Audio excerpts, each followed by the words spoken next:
Brexit negotiators were warned that the US is Irish and that any future trade deals between Washington and the UK would not thwart Ireland or the EU, unearthed accounts reveal. Major conflict between the UK and the EU erupted this month, after Prime Minister Boris Johnson announced changes to the withdrawal agreement that critics claim could hinder peace on the island of Ireland. The row deepened as ministers argued the amendments broke international law as the pact had already been agreed. Others also waded into the debate, including Democrat presidential nominee Joe Biden, who said the UK must respect the Good Friday Agreement, to ensure there was no hard border between Northern and the Republic of Ireland. His comments sparked panic among Brexit negotiators as their bid to strike a trade deal with the US continues, following the UK's withdrawal from the EU in January this year.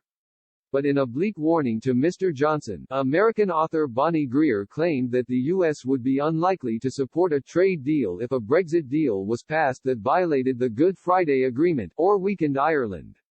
She said, "The Good Friday Agreement, in spite of its rather benign name, is a truce.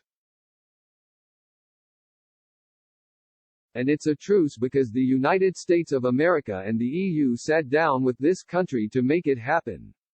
We have to be much more serious about this." Speaking on BBC Question Time last year, she added, "The United States is Irish. If anyone thinks that they're going to get a deal through and have a trade relationship with the United States that shafts Ireland, you've got another thing coming." The Internal Market Bill gives ministers the power to override provisions within the withdrawal agreement that relate specifically to Northern Ireland. Among other critics are former Prime Minister Theresa May, who told the government she would not be supporting the Brexit legislation. She told the House of Commons during a debate on the bill that ministers were acting recklessly and irresponsibly, and their actions could lead to untold damage to the UK's stature among other nations. The government has since admitted that the proposal, if it were to be passed by MPs, would indeed break international law. However, ministers claim that the amendments are critical.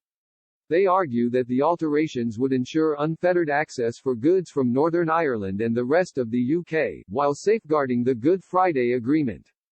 But Mrs. May told MPs, "I cannot emphasize how concerned I am that a Conservative government is willing to go back on its word, to break an international agreement signed in good faith and to break international law.